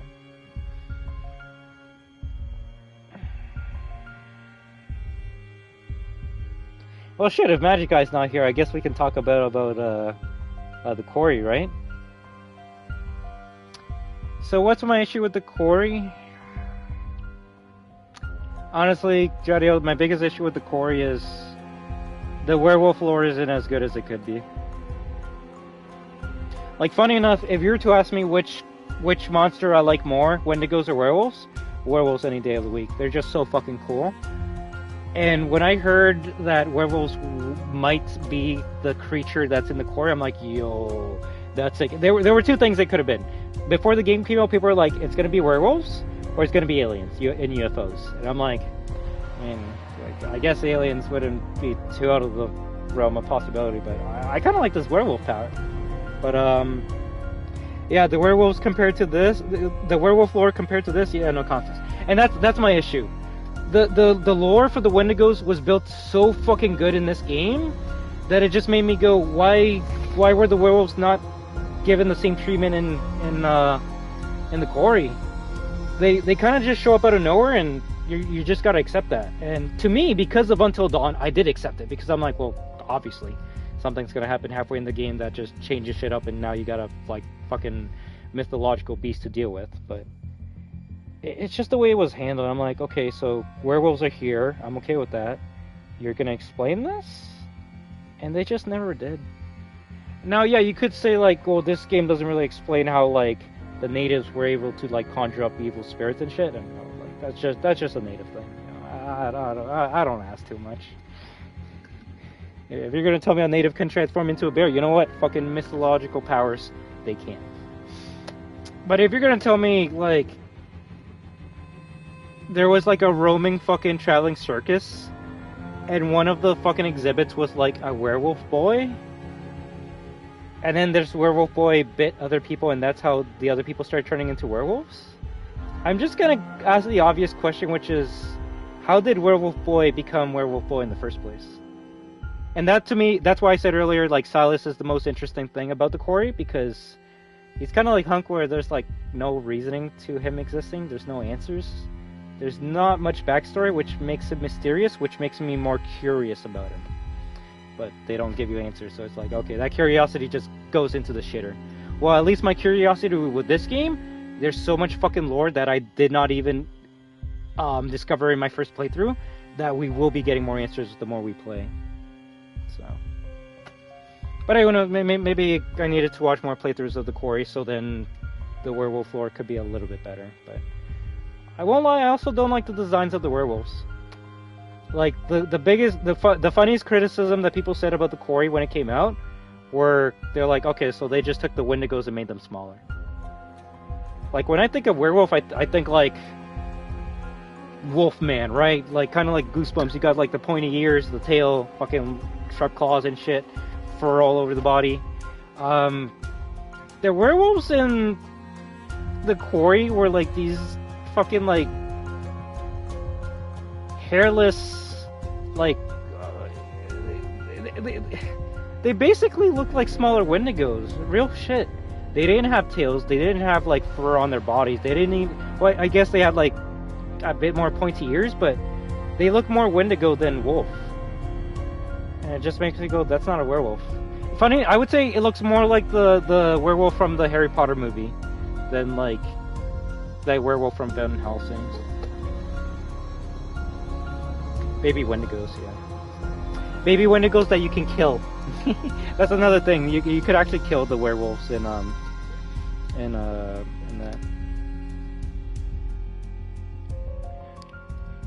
The only thing I can think about is because they wanted people to remember Until Dawn. That's the only thing I can think of. I've seen so many werewolf designs in video games and movies. Shit, I could even say the werewolf in fucking RE8 looks better than the werewolf in the quarry, but I don't know.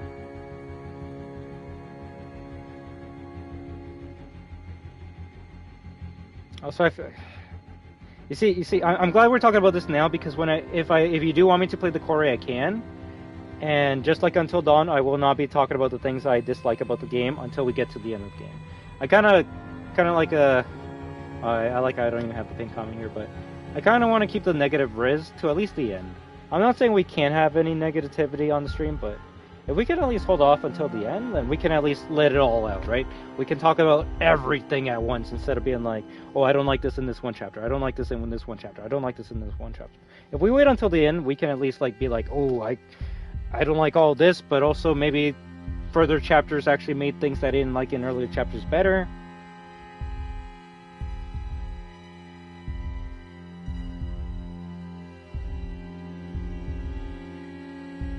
RE8 ones was pretty good, and I'm not. And if someone's talking like, you mean the Lycans? No, the Lycans are not werewolves. There's only one werewolf in RE. Well, 3, but there's only one enemy type that's an actual werewolf in RE8, and that's that giant ass like beast monster man that's like on all fours chasing you. That's the closest thing to a fucking werewolf in that game. The Lycans are just ganados with bad teeth. Yeah, I kind of want you to see it fully. Like, play the Corey from beginning to end? I could do that. Like, the thing is, if Until Dawn was inspired by 80s movies, then the Corey is 90s. The Corey is Cabin Fever.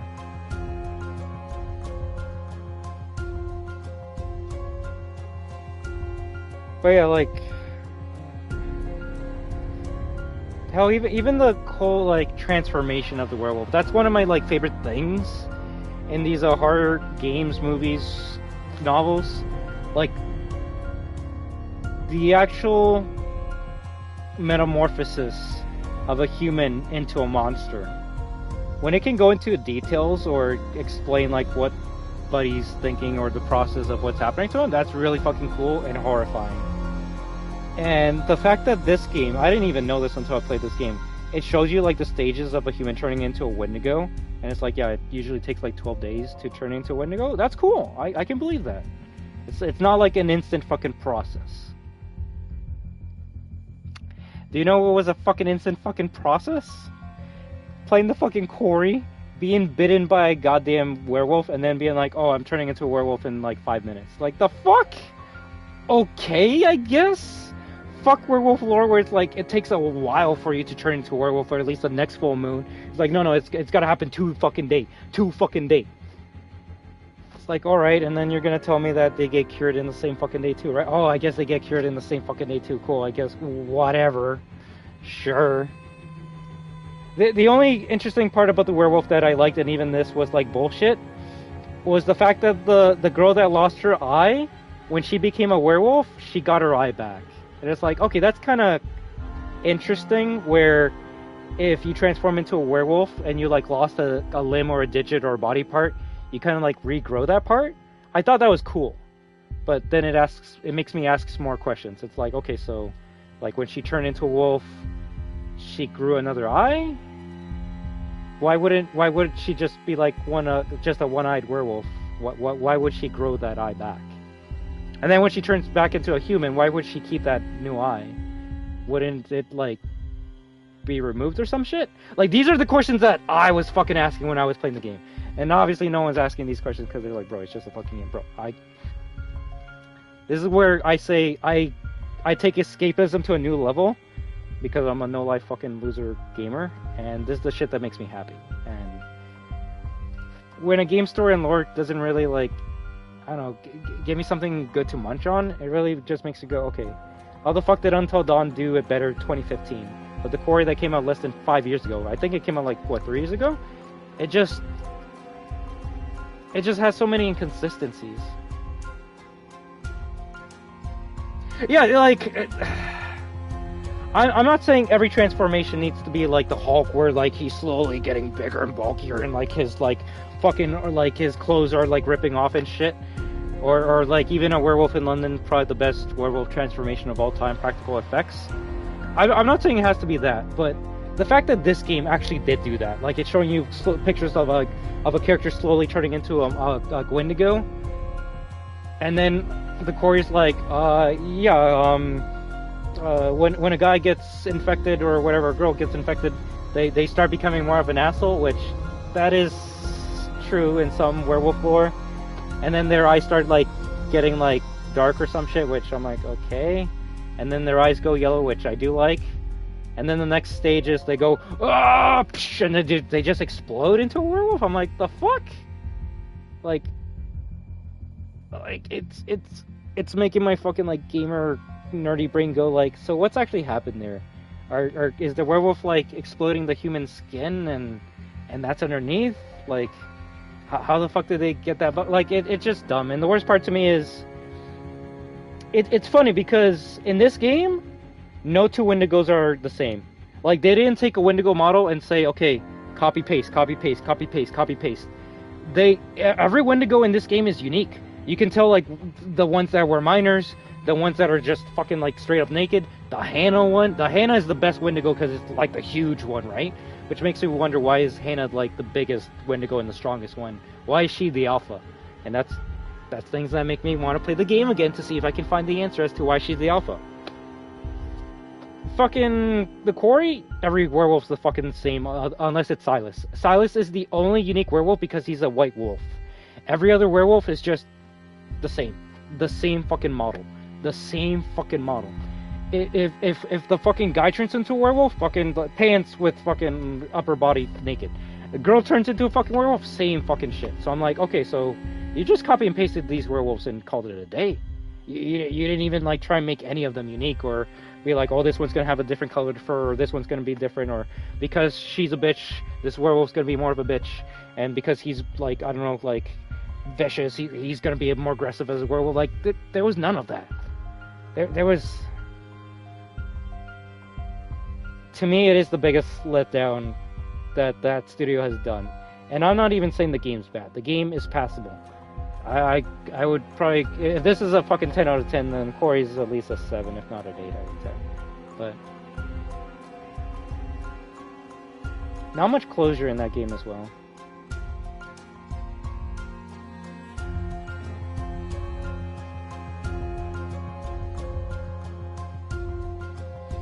Let's see. It was really cool. It kind of saved that one guy's life as well. What specifically?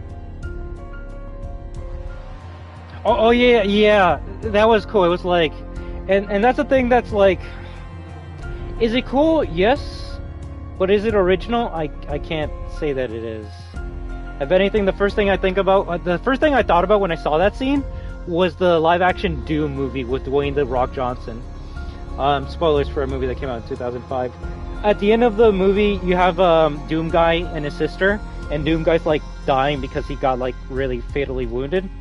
And then Doom Guy's sister's like, I have the superhuman virus that can save your life. And he's like, no, it's gonna transform me into a monster. And she's like, it will only transform you into a monster if you're like evil. It was some dumb shit where it's like, it looks into your soul, and if you have a good soul, you'll become a superhuman like Captain America. But if you have a bad soul, it'll turn you into a monster. So she's like, you're dying. I have to inject you with this.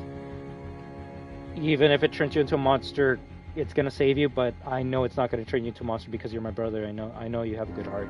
And what happens? Like, he gets injected, he falls asleep, he wakes up, his sister's not there, and he's like, oh shit, did I kill her? And then he looks in the mirror, his cuts are all gone. It's Carl Urban, so Billy Butcher from The Boys. And then you have a nice fucking 10-minute section of first-person Doom shooting, and it's like, oh, okay, so he was given the cure because he was given the virus because he was dying, and because he was pure of heart, he was able to not transform into a monster and use it as a superhuman serum. But in the core, yeah, it's like Buddy was dying, so it's like, yo, you gotta like get infected with the werewolf virus so then you can actually survive this. So it's unique, but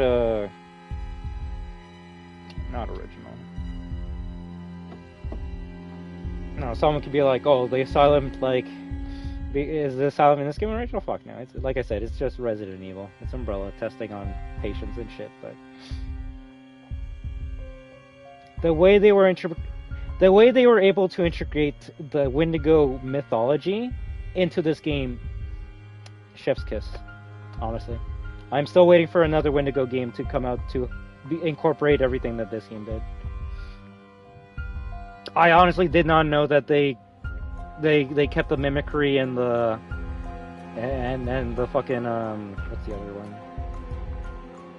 The spirit leaving the body in this game. That's something that at least the mimicry you could kind of do in a horror game, but then you're gonna have to be like, okay, so these fucking creatures that go can also like mimic sounds perfectly, and it's like, well, yeah.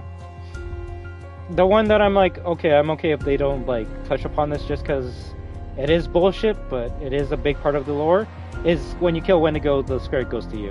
And I'm like, oh, they're not going to touch upon that. And they do. But I'm starting to think that it's more... It might be a fourth wall break. This is why I'm going to do a lot of research when I finish the stream. I feel like those spirits that were leaving the Wendigos, funny enough, were actually meant to like infect us, the real player. Like, we're slowly turning into a Wendigo. We're slowly going crazy. You see, maybe that's just me getting too like meta and deep with the fucking game.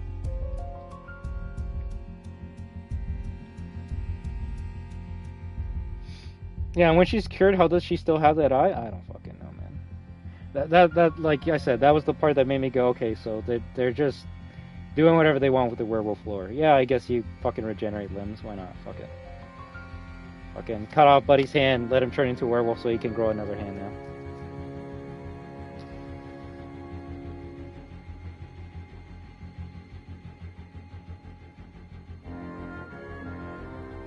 I also wish that the decision you make with the old lady affects the story in a big way. She can either get stabbed by the spear or dodge it. And unlike Dr. Phil, we never see the old lady in the actual game. Well,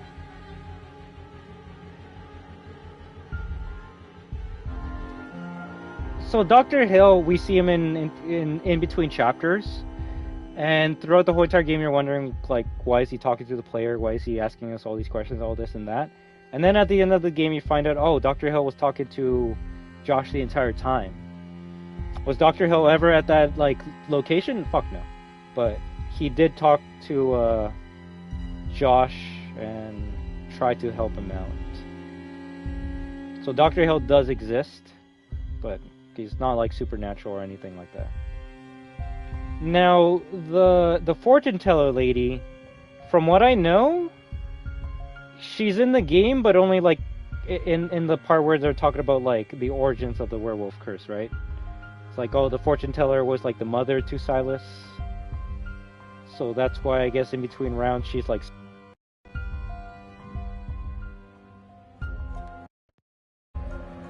She's scolding you because you're playing as characters that are trying to get rid of Silas, right? I think there's only one ending where she likes you, and it's the one where you like let Silas live and kill everyone else. It's like, oh, cool. The bad guys win ending, I guess. I kind of like Until Dawn. This is why I should probably not say too much shit. I've only seen certain playthroughs of that game. Have I seen an entire playthrough from start to finish? No. So when I play that game, there's probably going to be some parts where I go like, oh, I didn't know this was in the game, and maybe those bits can give us more reference or context to the story. But I basically watched the Quarry the same way I would watch Until Dawn, and there was not a choice in the Quarry that made me go, oh fuck, I fucked up my choice. If anything, I would say all the choices in the Quarry are pretty like generic, if not, it's like obvious as shit.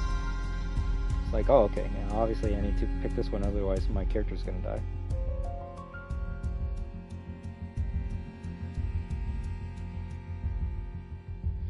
And I'm a Wendigo. I gotta get some pills.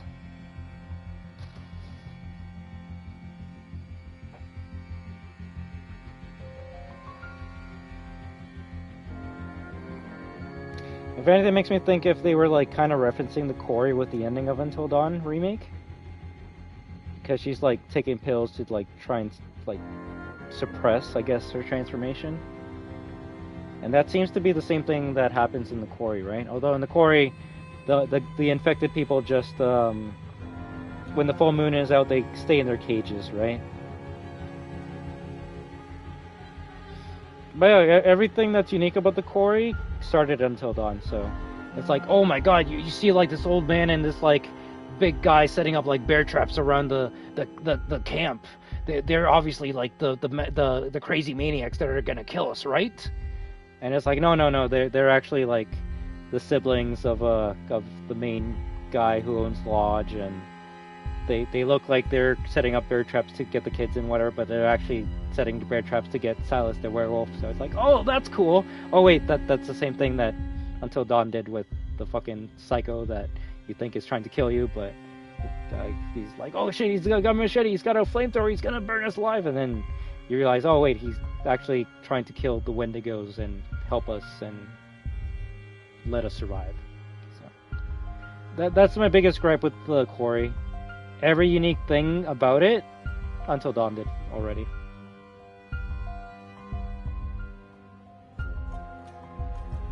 The only thing I can say that maybe the Quarry has over Until Dawn is maybe more characters, but I don't know if that's a good thing. More characters equals not much time with each one to flesh them out.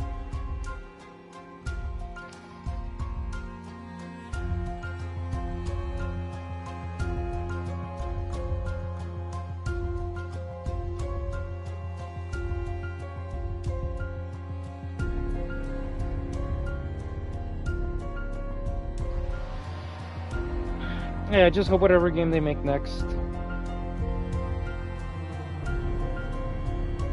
is fun. But also, I think you can kind of see that this company is kind of fucked in regards to their storytelling. Because no matter what they do next, we kind of already know the layout, if you will. Or story structure. It doesn't help. If anything, at this point, we kind of need like a new company to kind of reinvent the pick your own adventure games. Just because every pick your own adventure game that came out after Until Dawn, it's the same structure. So let's compare this in the Quarry. All right, crazy shit happens in the beginning that gets you hooked. So Hannah dies. A couple getting trapped in like a fucking like diner or some shit, and then they see like a big wolf or dog or some shit, and that's kind of like the prologue, right? Then it's like, all right, time to go to the lodge, whether it's at summer camp or ski lodge.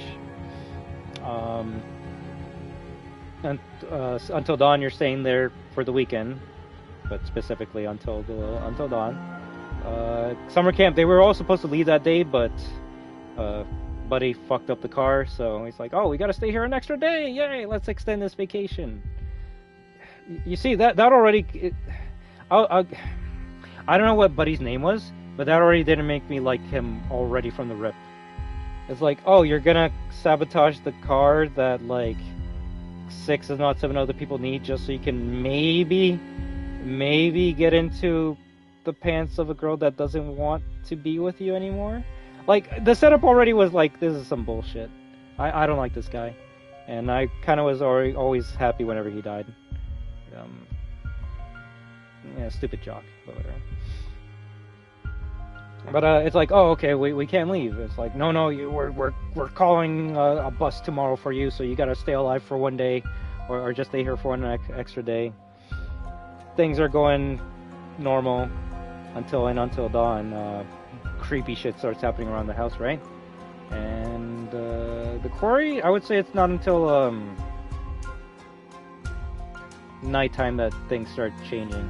That's when you see the girl with the shotgun with the eye patch, and the guys with the bear traps, and then it's like, yo, I saw something in the woods.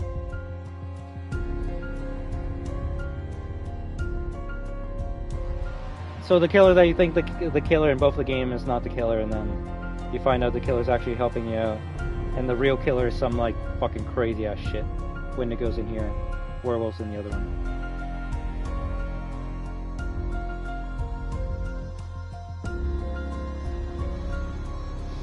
But yeah, that's what I mean. It's like, if this company says, we're making a game called The Back Streets, people are going to be like, okay, whatever you say it's about, we know some crazy shit's going to happen halfway through. Why? Because your last 2 games, you had crazy shit happen halfway through. So realistically, the only way this company can like surprise me would be if the next game they make is just 100% normal. Like I'm playing for like 6 hours. I'm getting near the end. I'm like, oh, I know Godzilla's gonna like start bursting out of the fucking ground and start destroying buildings. And then you finish the game and it was just a normal story about like friends and friendship, and you go, oh, there actually isn't like some crazy ass fucking monster in this game. Okay, damn, whatever. All right.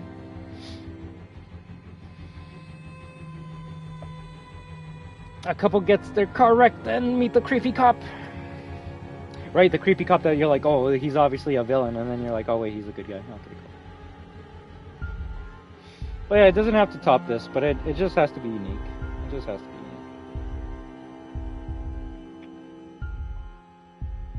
But right then, Jadio, it's 10:06 for me. We've been, well, this stream technically has only been running for an hour and 50 minutes. But and the other stream, where is it?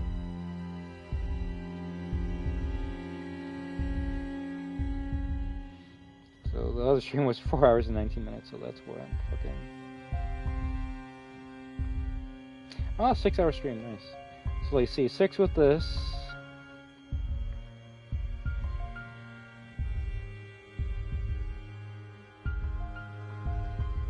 Took me 15 hours to beat this game. Granted, a lot of yapping in between, so if you want to remove 3 hours of the yap, that's alright, but that's still 12 fucking hours.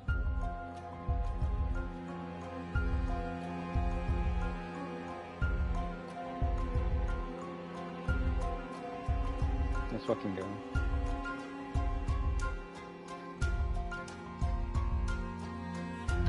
Oh no, I just clicked on my channel so I could see the other parts and just put it together. But yeah, I think this is a good time to end it, so... Is there credits here? Probably not, right?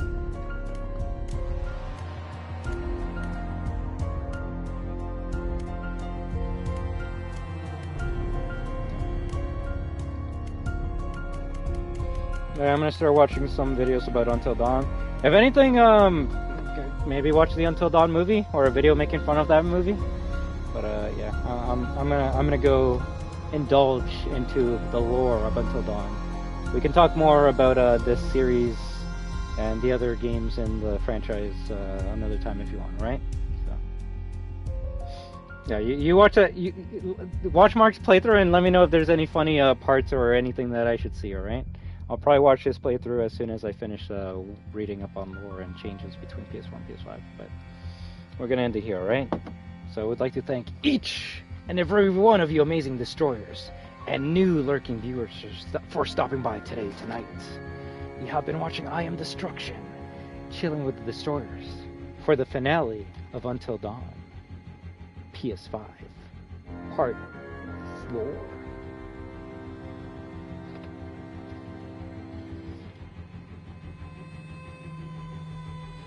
But you're all destroyers, therefore, you are destruction. And when we team up with each other, we are destruction. So have an amazing day, night, week, weekend, month, and 2025 year. But until next time, everyone, have a good one. WAHOO!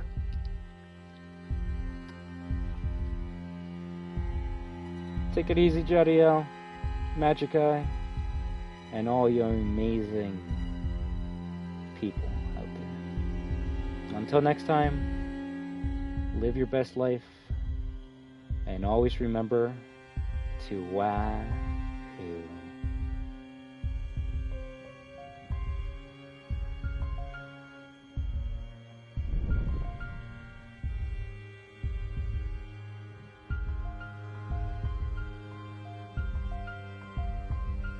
Alright, I actually was gonna say something like that. I hope to see... I'm trying to think of a good way. Remember to survive until dawn. No, I can't do it. Until dawn, live your best life. There you go. I like that one. I like that one better. Alright, take it easy, guys. Have a good one. And thank you for the fun weekend. Can't wait to have a fun week of streaming up ahead. If you want to tease for what we're going to do this week, considering FNAF 2 comes out next week, I guess this is where we restart FNAF 2.